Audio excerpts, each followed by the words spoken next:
Hi everyone, so my name is Marnie Piansing together with my co-reporter Mr. Hinutan, Ms. Adela, Ms. Aninyon to discuss with you the Unit 8 of Political Theory 3rd edition by Andrew Hewood, the Democracy, Representation, and Public Interest.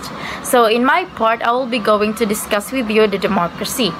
So let's begin. So democracy as a system of government where power is vested in the people and exercised by them, direct or indirectly, or remain a cornerstone of modern political thought. However, the concept of democracy itself are multifaceted and encompasses a spectrum of form, each with its own strengths and weaknesses. So in my discussion, we will going to tackle the definition of democracy, the two contrasting models of democracy, which is the direct and indirect democracy, also known as the representative democracy, and of course the virtues and vices inherent in the democratic system.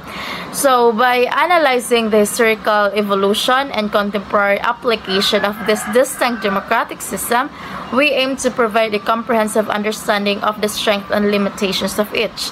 So in this presentation, we explore the various forms of democracy, their characteristics, and the ongoing debate surrounding democratic governance. So let's proceed to its origin and definition of democracy.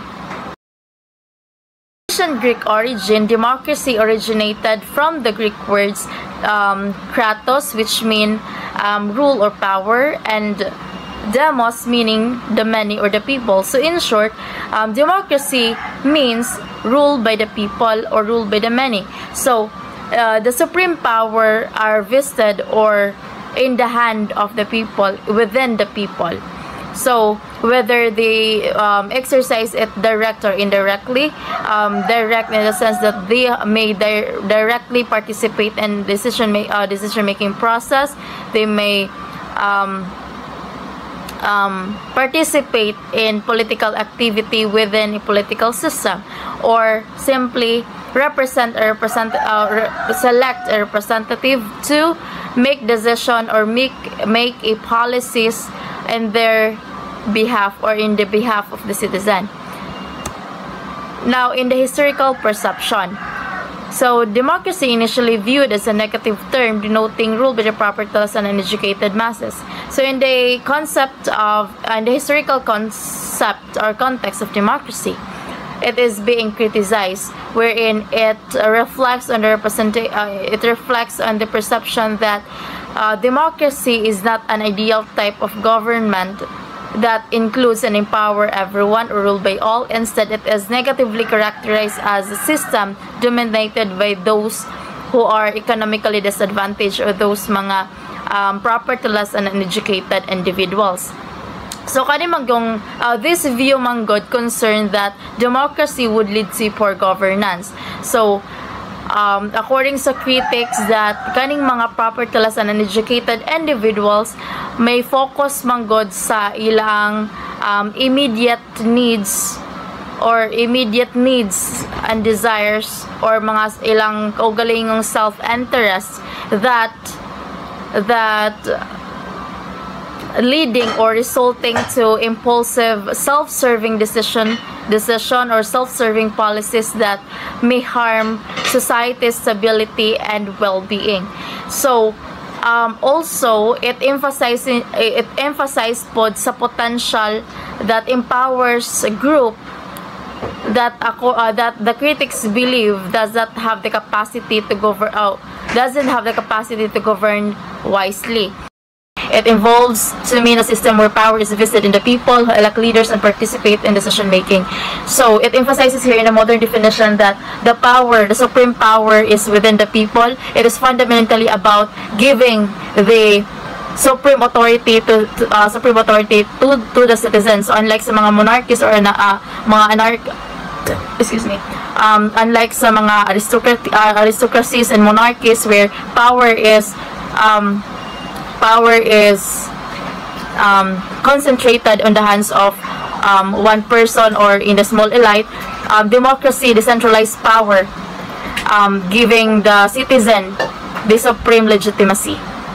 So its principle It emphasizes the principle of political equality, majority rule, the protection of individual rights and freedom, and hold their elected representative accountable. So in democratic system, citizens have the opportunity to express their thoughts, their opinion, and participate in decision-making process. So furthermore, democratic system emphasizes the rule of law, that for law applies equally to everyone. So in the modern reform, it emphasizes there that we elect leaders and participate in the decision-making process. So emphasize the direct and indirect models of democracy, wherein we simply elect representative to make decision in our behalf. Then we participate there. We may participate directly in the decision-making process by participating in a political activity that the government offer, or engage in the public debate and etc. So we have these two contrasting models of democracy, which is direct democracy and indirect democracy, or representative democracy. When we say direct democracy, it is the government by the people. In short, it is governed by the people. The supreme power is exercised on the people themselves. So it is based on the idea of public participation and self-governance. Citizens directly vote on legislation and policy initiatives. So the idea of this direct democracy, it is where the citizen exercises their power directly in the political settings.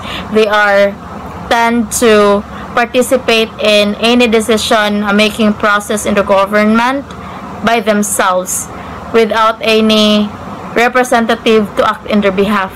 So they may engage in a public debate, or participate in policy initiatives, and etc. On the other hand, representative democracy, it is a government for the people. So there is acting representative in behalf on the well-being of the people. So it links to the notion of public interest. People elect a representative to make decision on their behalf. So the concept of representative democracy, it is where citizens elect representative or delegates in order to act in their behalf, in order to make decision, policy, and based on in line with the public interest. Then let's discuss the direct democracy in detail. So by its definition, it is a form of government where citizens exercise power directly by voting and legislation and policy initiative themselves. So as I said, the concept of direct democracy, it is where the citizens exercise power directly in the government by themselves. So they may pass a policy, they may participate in policy initiatives, or voting for the legislation to approve or disapprove the implementations of a variety of policies. So they are acting by themselves. So one of its best example is the plebiscite and referendum. So what is this plebiscite and referendum? When you say plebiscite or plebiscite. So plebiscite is a non-binding vote wherein it used to gauge a public opinion, particularly one that may not directly result in legal or constitutional change.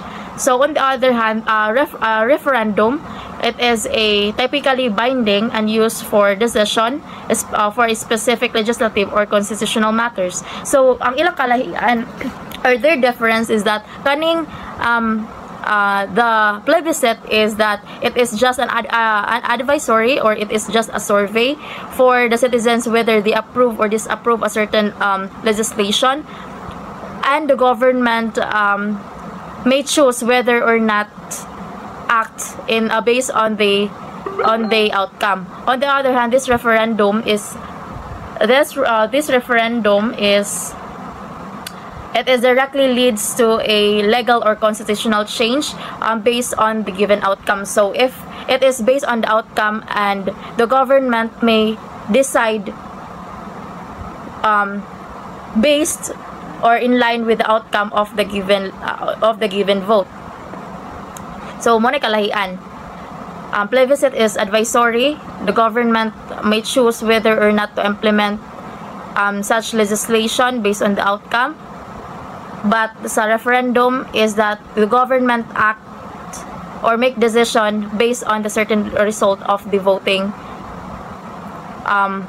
process.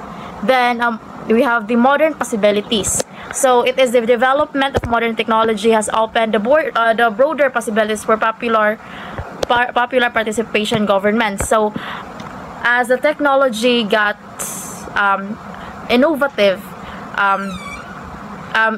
we have the more easy access to participate in decision making process. So sa atong balay pwede nato maka-vote by using mga website wherein dato gibutang if whether we are agree or support or disagree with that certain legislation.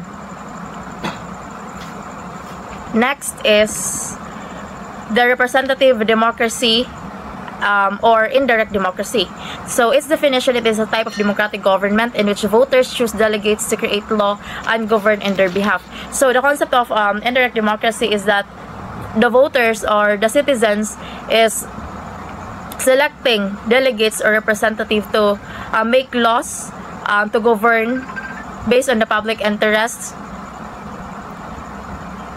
It is indirect in the sense that voters or citizen is participate only for choosing a representative, and after choosing representative, that representative is the one who will act in their behalf. So the voters or the citizen are not exercising power directly, but using the representative to act in their behalf is the concept of representative democracy. Then limitation participation. And popular participation is both infrequent and brief, typically limited to voting election. Its specialization allows for application of division of labor to politics, which is specialist politicians devoting their time to governance. So kaning representative democracy is gituohan siya to be efficient because of its specialization, wherein it is best for us to elect representatives in order to have the labor division of labor, wherein the politician might be focused on creating policies and laws for the people, while ang people, diba, we have our own responsibility, our own job, so we don't have a lot of time to participate anytime or every time in a policy decision. So through division of labor, wherein we elect representative in our behalf to govern or to make a laws regulation for the public interest, we create a efficient government.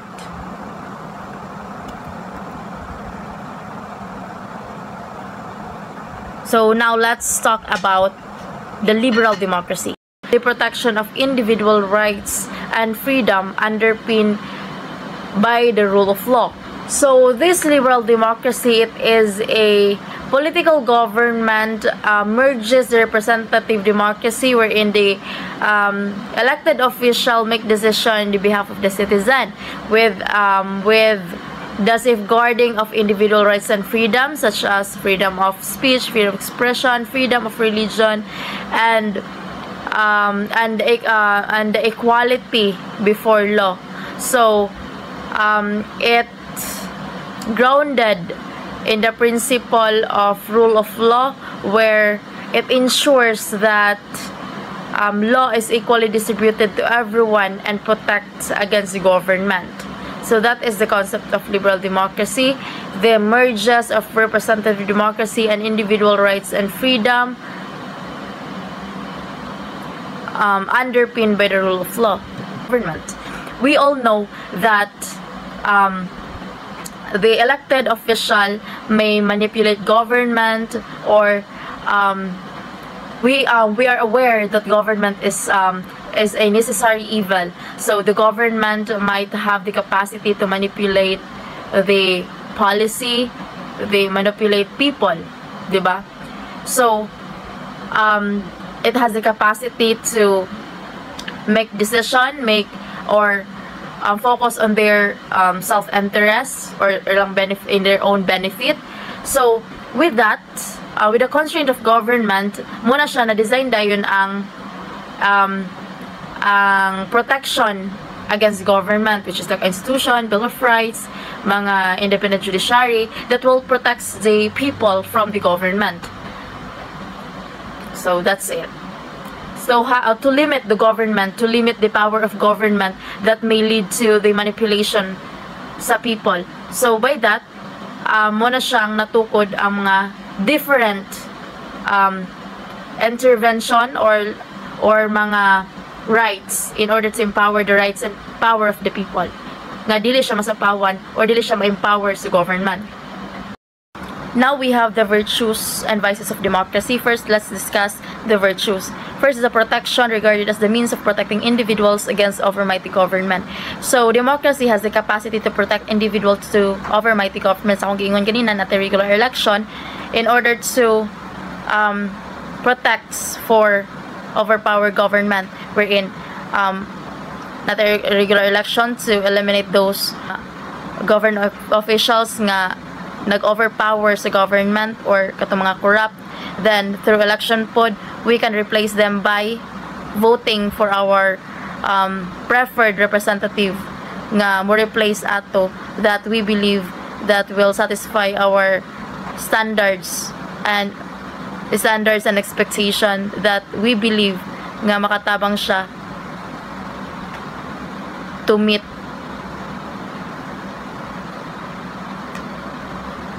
the individual satisfaction.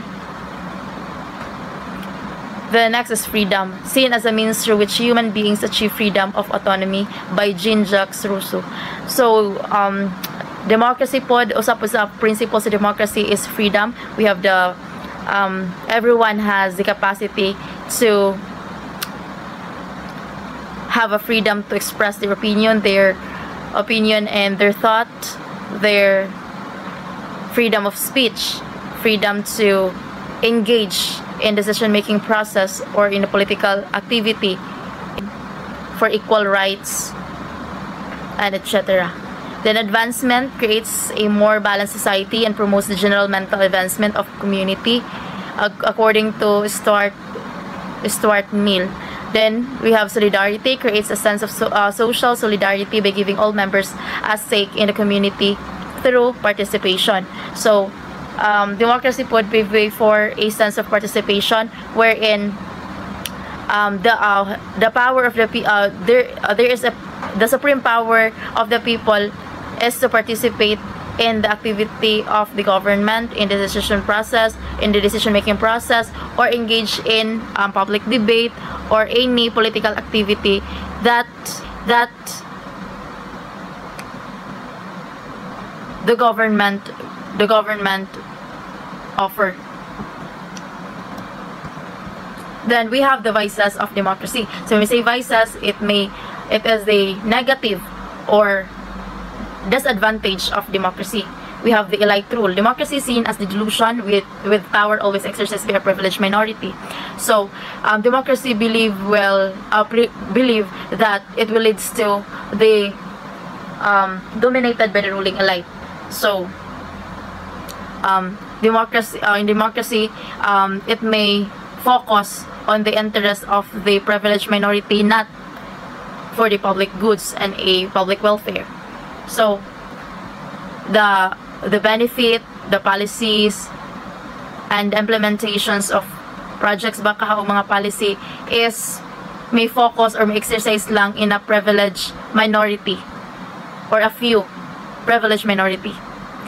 Next is the incompetent governance, criticisms that democracy places power in the hands of the uneducated. So, it is the critics' democracy. So, it is in the historical perception or in historical context where democracy was being criticized. So, wherein it is negatively characterized as a system that dominated by an economically disadvantaged or mga uneducated individuals or mga propertyless, wherein according sa critics, they does not have the capacity to face the complexities of governance. Next is tyranny of majority, political for overlooking or suppressing the rights and interests of minorities. So, ang ganina that the ruling elite or the individual possession may suppress the rights or interests of the minorities, or they may focus in their self-interest, not the interests of the public welfare, or makabenefit lang ang mga in a few. Representation. So in a modern democratic theories are closely bound to the idea of representation. So as stressed earlier, when citizens no longer rule directly, democracy is based upon the claim that politicians serve as the people's representative. So in this statement, if ang usa ka democratic country, di ba naamantay kalayaan? So ang mga tawo, so bali dili magsilbi nga kitang tanan mo participate sa mga political decision. So in other words, maghuot ta dito sa kuan sa Malacañang, di ba? So mao to if naa ang representation sa isa ka democratic country. What does it mean to say that one person represents another? So we can say that if one person represents one another, if they have the same agenda, the same silag sentiments, o ilaang mga interests. So we can say that the person represents one another if same silang agenda, interest, and ilang sentiments in life. Ako'y 4 kabuok definition. The first one is, in politics, representation suggests that an individual or group somehow stands for or on behalf of a larger collection of people. Political representation therefore acknowledges a link between two otherwise separate entities, the government and the governed, and implies that through this link, the people's views are articulated or their interests are secured. So, in politics daw, representation suggests that a certain individual or is representing the general interest of the people. So, on behalf of the people, especially kung wala. Example, if mga mayors or mga leaders, if naay mga meeting sa Congress, kay ang mga representative man gyud ang moadto kay wala man ang mayor, so dapat na mayor or mga leaders, so if naay mga meeting dapat naay mo representative in behalf sa mga leaders. Second definition is, representatives have sometimes been seen as people who knows better than others and can therefore act wisely in their interests. So this implies that politicians should not be tied like delegates to the views of their constituents, but should have the capacity to think for themselves and use personal judgment. So, di ba, ang representative daw, kuno is, mupili ba kita nga representative nga non-educated, like walay knowledge, di ba dili? So, dapat atong piliyon nga kuan daw nga representative is educated, knowledgeable, dayon kabalo unsay buhaton, inana. So, in this statement, Dow says that this implies that a certain politician should engage and should go beyond the general interest sa mga tao or sa people. So, but should have the capacity to think for themselves and use personal judgment. Kaya of course, na may mga instances nga dili ra bitaw interest sa mga people ang imong kinahanglanon. Like kinahanglanon i-follow. Like naapod kay mga personal decisions sa imong life nga i-decide yun. So dapat ang representative ko no kay is someone who can beyond for the general interest of the people and can decide what's the betterment of the general public by the use of his or her intellect. So dapat fair pud siya og mga decisions like iyang i-balance ang mga pros and cons sa iyang decisions if beneficial ba siya sa all or not. Third definitions are for many, however, elections are the basis of the representative mechanism. Elected politicians being able to call themselves representatives rather, on the grounds that they have been mandated by the people. So in this statement, as what I said earlier, na ang mga representatives has been chosen, gibutuhan man sila sa mga general sa kadaghanan. So sila ang atong representative. So atong ihatag nila ang atong mga will, atong general will.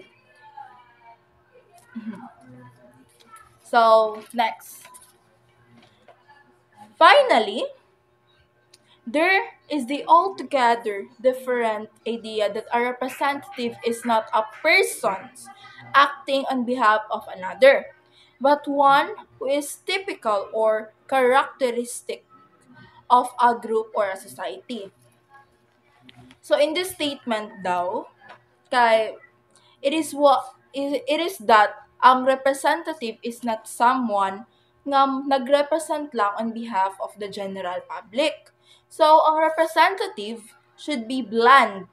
Like, pareha bitaw og in terms of their interests, in terms of their goals and objectives. So, in terms of their in their values and cultures, ingon ana ang mga does not only represents the general public, but it also represents the entire characteristics of the general public or society nga imong gi-represent. So, in other words, politicians are representatives. Then, if they resemble their society in terms of age, gender, social class, ethnic background, and so forth. So, to insist that politicians are a microcosm of society is to call for radical changes in the personnel of government in every country of the world. So, ang politicians kuno are representatives only if they resemble the culture, the ethnicity, mga inana, pero in our generation karon, anyone can be a politician man. So, anyone can be run for the public office, di ba? Since the Constitution and the Commission of Elections, kani nga statement sab kay naa diri ang feminism. Kay, di ba, sa una, kay dili man pwede ang padaganon ang mga babayi. Kay kuno daw pang housewife ra, di ba? So, like, ang female daw is labeled ra as a housewife lang. My topic is all about representatives or delegates. So, my topic is all about representatives or delegates. Representative or delegate, these are both elected officials who represent on behalf of individuals, and also they represent the interests of their constituents. But these two have a different level of role when it comes to decision making. So representative is focused on a common good. Representatives are expected to act in the best interest of their constituents. So kanidang representative, ug paminaw nila unsay makaayo or unsay mas maka-benefit ang ilang constituents, katumoy ila ang buhaton or himuon na decision para sa makaayuhan sa tanan or sa majority. So, ang delegates are expected to act as the voice of their constituents, even though their opinions and their views are conflict to their own personal beliefs. For example, kanidang delegates kay if ever na naa sila'y ganahan na buhaton or na sila'y kaugalingong decision making kay dili nila mabuhat kay ngano mas ma-priority man nila ang unsay isugo or unsay instruction sa ilaa sa higher ups, mas higher sa ilaa. So unsay instruction or unsay sugo sa ilaa, katumoy ilang tumanon, katumoy ilang i-follow since kay dili sila pwede mo baliban. So sa ilaang duha, ang representative kay maot nga ang naay rational thinking kay ngano or let's say na mas makahunahunag rational kay ngano naa man siya kaugalingon na decision making for his or her constituents, while kaning delegates makahuna-huna or naa siya like gamitan nila irrational, mahimong irrational ang ilang decision kay wala, since dili man sila makabalibad, so wala sila kaugalingon nila na decision for their constituents. So ingon si Edmund Burke, essence of representation was to serve one's constituents by mature judgment and enlightened conscience or educated. So, sa iyang opinion na dapat daw ang mo-represent sa atoa or ang modagan na representative sa atoa kay educated person para kabalo og unsa ang maayo sa katawhan or sa iyang i-represent ug unsay need or kahinahanglan needed sa iyang gi-represent or sa iyang constituents. Educated man sila na pagkatawo, so kabalo jud sila sa unsa ay i-desisyon na mas makaayo sa majority or sa tanan. Next is J.S. Mill or John Stuart Mill. So nagatuo po din siya na educated elite are the best for representative. So gahimo ni siya og libro na Liberal Theory of Representation. So ang iyang opinion is opinions of educated are worthy than those uneducated. So, sa iyang pag-opinion or sa iyang pagtanaw na mas maayo daw ang mga tao na educated person, mas worthy ang ilang opinion kontra sa mga uneducated person. Kaya, if ikaw, moboto ba ka sa usa ka tawo na walay alamag or walay nahibaw-an about sa unsay kailangan or unsaon pag-solve or dili kabalo sa decision sa pag-desisyon ug unsay kamaayuhan. So dili jud ta mamili og representative na walay nahibaw-an pag-abot sa mga kailangan sa mga katawhan or sa iyang i-represent. So ang ato jud daw iboto or atong pilion nga mo represent sa ato kanang kabalo mag-educate, kabalo mag-decision, kabalo unsaon pag-solve sa mga problems sa mga katawhan, kabalo og unsaon pag-balance sa mga needed ug sa dili needed sa mga majority. Mao nang iya ang ka Edmund Burke o ka J.S. Mill na nagsuporta pod sila sa kaugalingon nila nga opinion na dapat jud daw ang ato ang pilion nga representative kay educated person para mas kabalo sila sa unsay ato ang need. Anti-democratic implication of theory. So, politician might take advantage its power because public is ignorant, poorly educated, and deluded. So, ang naatay duha kabuok na anti-democratic implication of theory.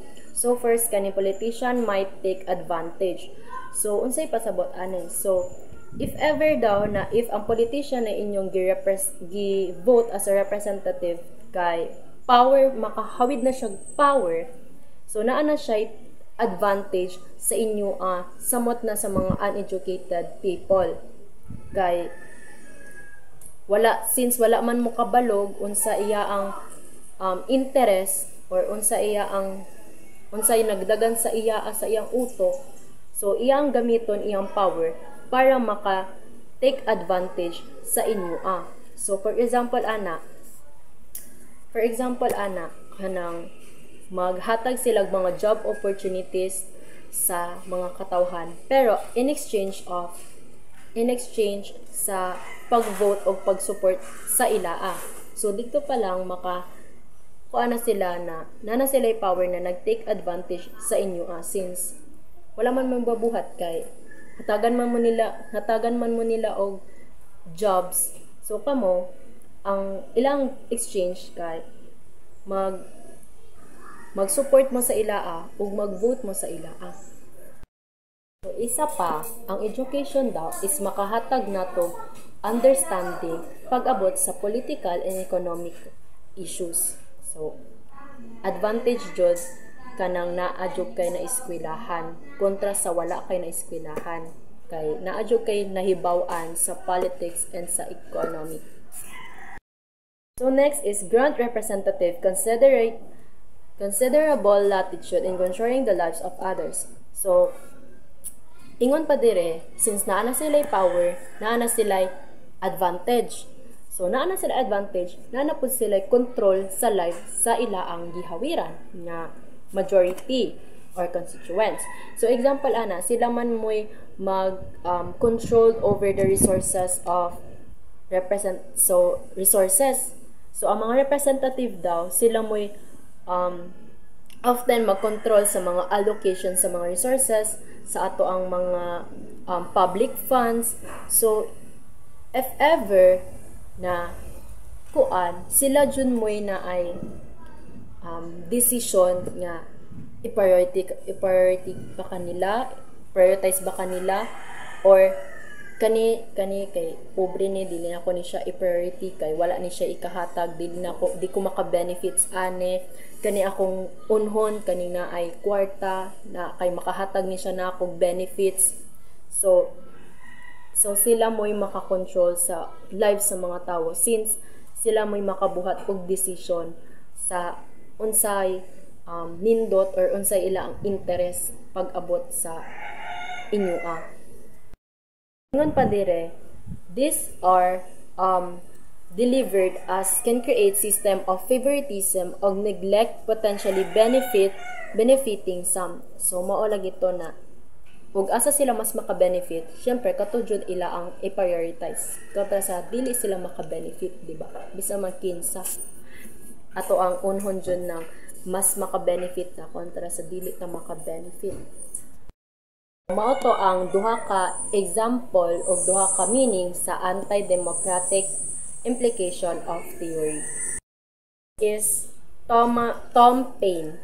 So ingon si Paine, nagpropose siya og frequent interchange between representatives and constituents in the form of regular elections. So mao daw naa daw tay election kay para maka-vote ta og kinsay atong ganahan nga mo represent or mahimong leader na politician sa ato og kinsay atong ganahan, like atong feeling na kani kay botan ni siya, kani kay educated ni siya, kani kay kabalo ko na i-priority ta ni ani niya. So natay mo nang naa daw tay election para maka-vote ta freely sa atong ganahan nga iboto. Dayon, ingon pa sila na elected officials to account and authority to remove them. So kita daw na nag-elect sa mga officials na daw tay katungod na i-remove sila if dili na taganahan sa ila ang padagan sa atoang pag-abot sa ato ang mga needs or sa atong lugar. So naa jud tay power na tantangon sila. So, let's moving on to the election and mandates. So first, what is election? So election is a device for filing public officers by reference to popular preferences. That being said, electoral systems are widely divergent, some being seen as a more democratic or representative than others. So as we all know, election is a process in which the general population decide a certain individual believe and to hold the public office. Di ba? Maumang yun na ang election. So ang election is ready to serve and to prevent the general welfare of the people. So for instance, to argue that non-competitive elections in which only a single candidate is placed before the electorate so can be regarded as democratic since there is no electoral choice and no opportunity to remove office holders. So, di ba, nag-ingon daw dire sa statement nga in which only a single candidate daw is placed before the electorate can be regarded as democratic. So since there is no electoral choice and no opportunity to remove office holder. So in other words, wala may electoral choice. So wala sila wala sila choice nga mo remove as a office holders daw.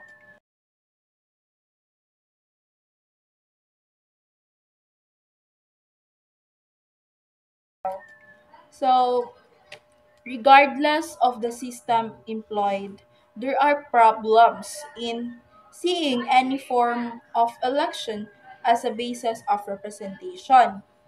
So, an election must have a meaning. The most common way of imposing meaning upon an election result is to interpret it is avoiding it is a providing a mandate for the winning candidate or party. So an idea that has developed into a theory of representation, the so-called doctrine of mandate. So, di ba, naata election. So, dapat naasa tayo mandate. Like, mandato ba? Mandato. So, in other words, ang mandato, like mga policy na ihatag sa mga tao na dapat i-comply pod sa mga tao. So, first, what is What is mandate? So, mandate daw kuno is an authoritative instruction or command. The doctrine of the mandate is based, first of all, upon the willingness of parties or candidates to set out their policy proposals through speeches or by the publication of manifestos. So, these proposals are in effect if ang electoral processes indicating what the party or the candidate is committed to doing if effective ba. So kaning mga mandate is it is mga policy nga ihatag or mga rules na need i-comply or need i-follow sa mga tao daw. So victory in the So next is victory in the election is therefore a reflection of the popularity of one set of proposals over its rivals. So in this light, it can be argued that the winning party or candidate not only enjoys a popular mandate to carry out its manifesto pledges but has a duty to do so. So 'di ba as a politicians kay masikat man jud ka. So naa kay popularity. So 'di ba ang ubang politician is ang gipangbuto sa like nakadaog lang bitaw kay agi sa mga puppet like sikat siya or mga na pero dapat if makadaog ka dapat imong duty imo yung tumanon like imo kung buhaton dili kay nagpakuan-kuan lang ka dito sa kongreso.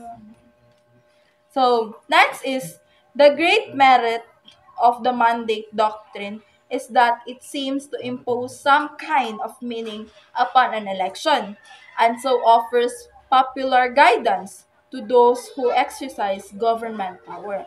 So as what I said ganina. The more flexible notion of a mandate to rule has sometimes been advanced in place of the conventional policy mandate. So the idea of a mandate to rule is it is to rule is, however, hopelessly vague and comes close to investing politicians with unrestricted authority simply because they have won an election. So, in reality, there is abundant evidence to suggest that many voters are poorly informed about political issues and possess little knowledge of the content of manifesto. Characteristic of representation. So, the notion of representation is embodied in the idea of representative cross-section. So, kaning representative cross-section, mao daw ni ang mga mga tawo na makaagi or makarelate sa unsay wait lang. So, kanidang representative cross-section, mao din ni ang mga tawo nga dapat nakaagi sa unsay giagian sa ilaang gi-represent. Pangitan, farmer. So, dapat ikaw na gi-represent or representative, nakaagi pug ka as a farmer para makabalo or makano ka og unsa ila ang problem ug unsaan siya pag-solve sa problema sa mga magsasaka. Since nakabalo naman ka unsay mga problema, so nakaagi naman ka, so kabalo na ka unsaon siya pagsulbad. So mo daw na ang cross-section, representative cross-section. So, niingon siya diri na, to be a representative, it is necessary to be drawn from a particular group and to share its characteristic.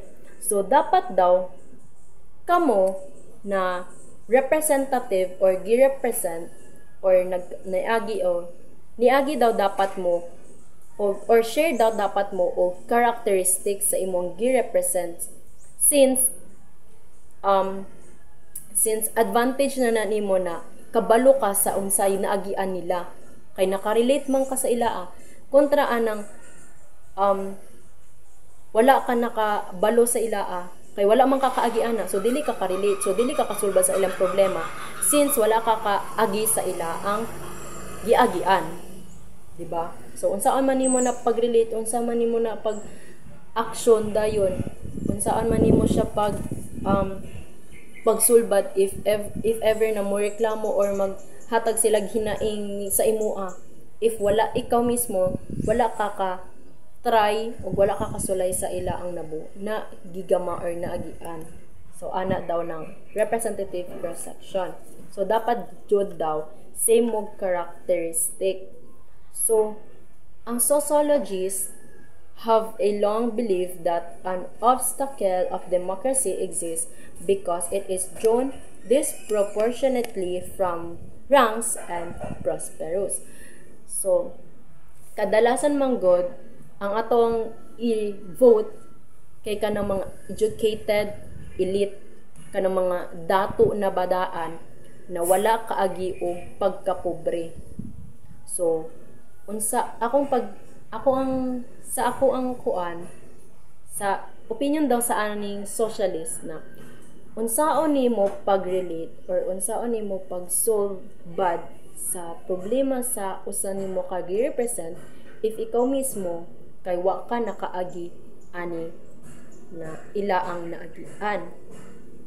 Kay since dato man kadaan nanidagan, unsaon nimo pag-share sa ilaang unsa ilaang needed if ikaw mismo wa ka kabalo. So dapat jud daw same mo og naagian kay para dali nimo masulbad ang unsay kailangan ug needed sa constituents. Mo daw dapat mo na ang socialist kay ni support sila sa representative cross section. Next is feminist. dominance by the male sex in part through the exclusion. So kabalo naman jud ta na since sa una niingon sila na bayi ka dapat balay ra jud ka. Bayi ka dapat magbantay ra kag bata. Bayi ka dapat dili ka pwede modagan kay ingane. So ang mga lalaki, gatuo sila na dali ra mapuyok-puyok ang mga babayi since daw ang mga babayi kay weak, walay kusog, dali ra sila mapikot. So dili jud daw sila angay mudagan sa politics. So dapat daw ang mga laki jud daw ang mudagan sa politics since dili sila dali mabilog or dili sila dali maloko o manloko sa uban kontra sa bayi daw. But karon kay naa naman tay National Organization of Women in sa US campaign to increase the number of women in politics and professional life. So since na naman tay ingana, so ang mga babaye na sila kusog or na sila confident na modagan sa politics or dili ra sa politics, like nana sila kaugalingon na lihok nila na nana sila kaugalingon na maipakita nila og kaya nila ang say kaya pud sa laki. Anti-racist campaigners argue that prejudice and bigotry is maintained by the underrepresentation of racial minorities in government.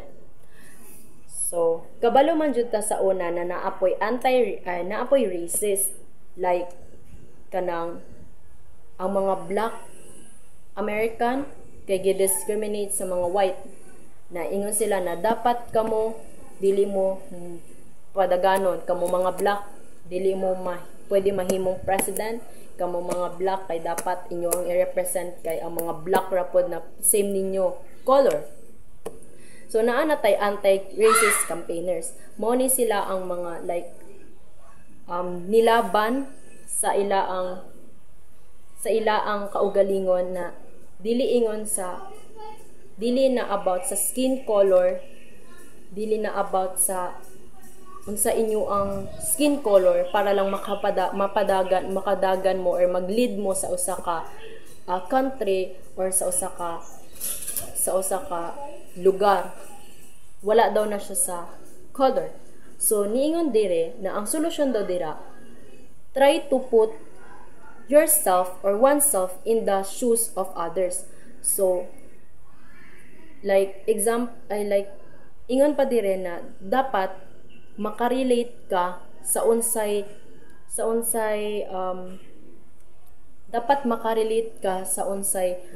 feelings sa uban na imong gi-discriminate. Dapat kabalo ka sa unsay emotion or sa unsay feelings nila once na sila mo'y gi-discriminate or gi-racist. So dapat kabalo jud daw ka. So dapat iput nimo imong self sa shoes sa others para mas makarelate ka sa ila ang feelings. So ingon pa dire na new men pro-feminist, male-supported the women rights and social equality. So naa na daw karon mga laki nga mo support na sa mga kababaihan. Samot na when it comes to their rights as a woman, equality sa ilaa sa mga babayi o sexual. So ang naa na daw mga lalaki karon na mo support na sa mga kababaihan. Next is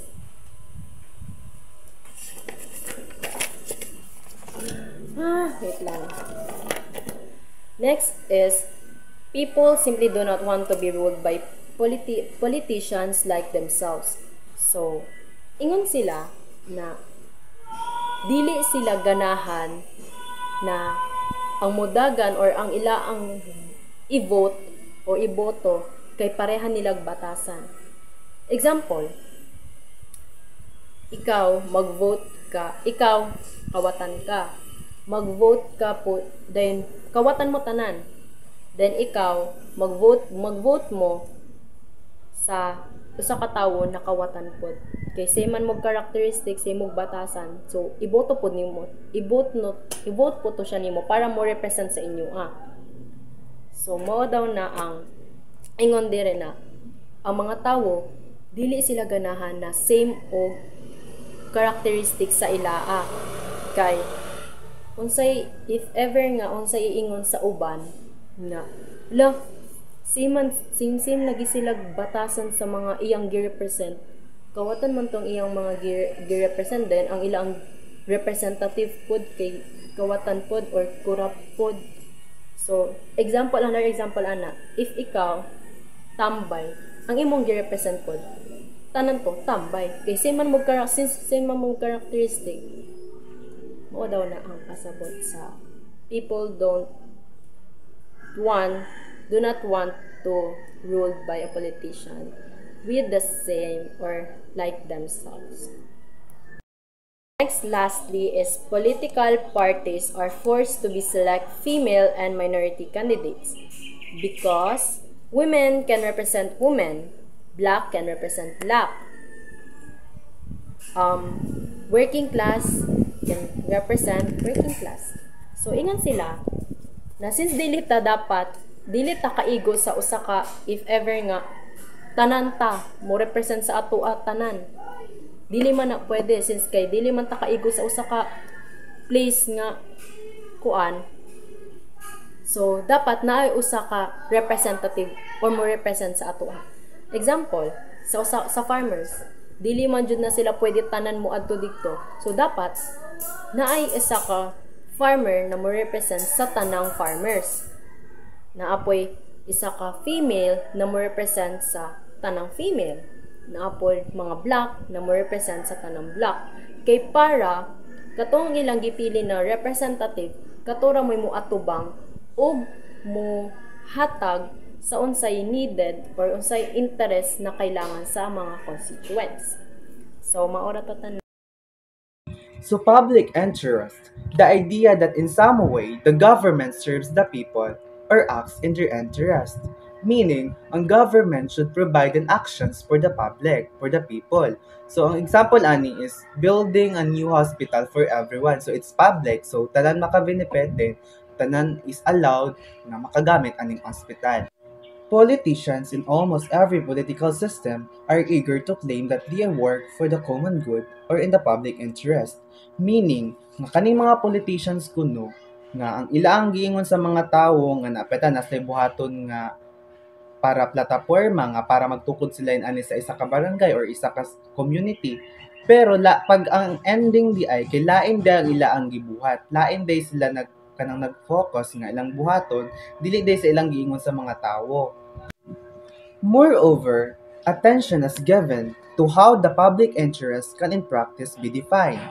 So defining public interest is difficult because different people have different ideas about what's best for society. Meaning nga kani mag-define kag public interest, lain-lain jud og opinion ang mga tawo kung unsa jud public interest para sa ilaa. Private and public interest. Public interest is then what is good for the people. So meaning, what is good for the majority. So for example, nga ang government kay ilang ipaayo ang mga karsada, nga mga lubak-lubak nga mga karsada para po sa mga tawo nga makabiyahig tarong para maabot sa ilaang adtuanan. Sociologists, for example, identify interest as the revealed preference of individual. So giingon diri sa mga sociologists nga kung unsay preference sa mga tawo, pananglitan ang pagpalit og cellphone, so daghan kay mo palit ang cellphone na, so meaning gusto nila ang produkto and then munang ilang interest nga paliton. Private interests are normally thought to be selfish and usually materialistic interests of particular individuals of groups. So giingon diri nga ang private interest jud is self-interested individuals jud ni sila nga maguna-una lang sila sa ilang kaugalingon kung unsay good para sa ilaa.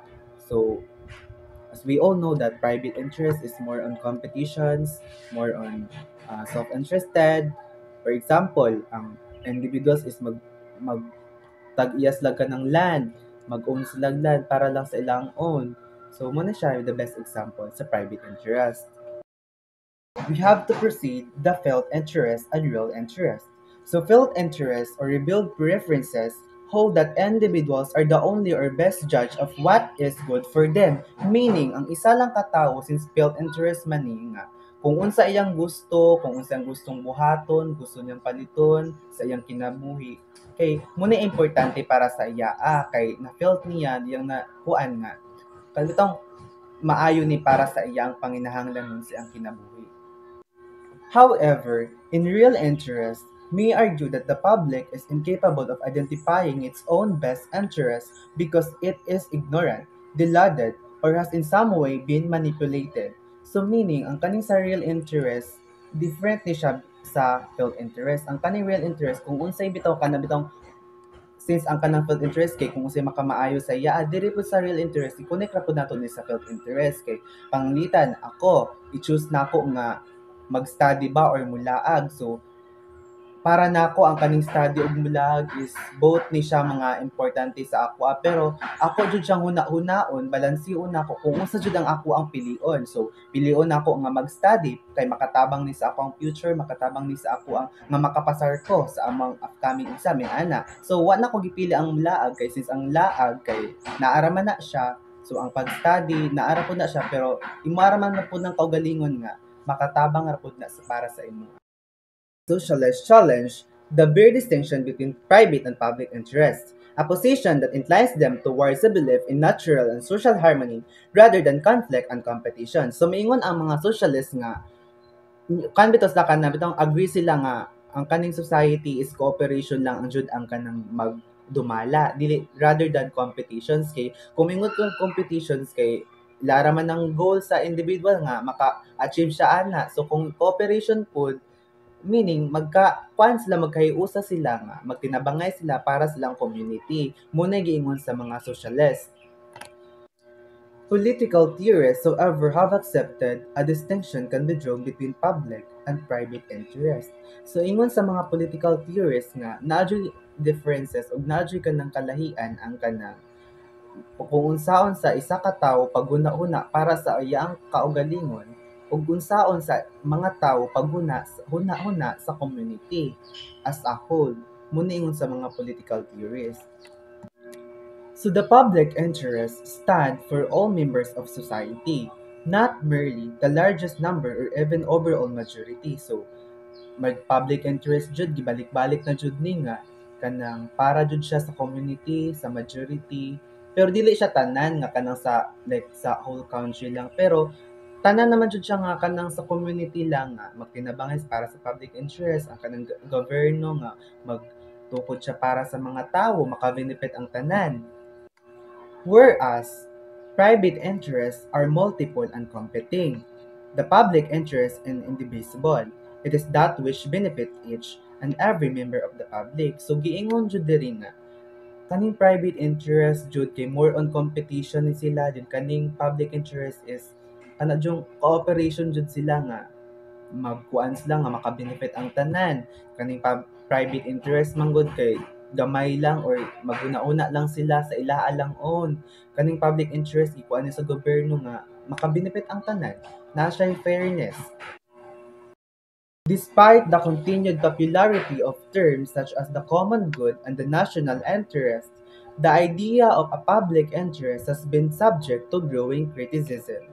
So maingon diri nga ang concept of public interest kay gina-debate gihapon siya kung unsa bitaw jud kay man ang public interest. So nari pangutana, is there a public interest?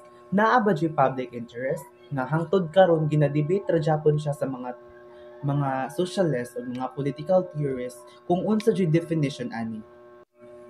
Bentham came to acknowledge the public interest was the notion of general utility defined as the greatest happiness. So we already know that utilitarianism is the maximizing pleasure rather than minimizing pain. So the best action creates for the most happiness. So example ani kay kung unsay maayong nabuhat sa isa ka politicians kay mo bitaw nagkadakong ehemplo para sa kadaghanan.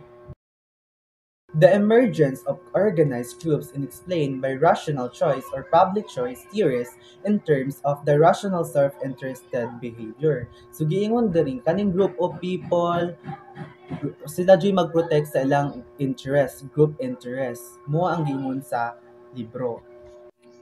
It could be argued that this constitutes the real interest of the individual concerned rather than their felt interest. So giingon diri nga ang kanang kunong public interest or real interest sa individuals kay mo bitaw ka ng importante kung gituuhan sa maayo dili kanuni ang tinuod nga maayo giingon diri sa real interest kung unsay gituuhan daw nga maayo dili daw kanunay nga maayo kay ana man jud na especially sa ato ang community. Public interest can only be safeguarded by government intervention, designed to curb the pursuit of private interest for the collective benefit of the whole. So maingon diri nga ang government jud mismo mo intervene aning public and private interest para bitaw mas safe ang ilang pag-allocate sa mga tao, para bitaw mag-guidance sila ani mga policy nga gi-promote sa government.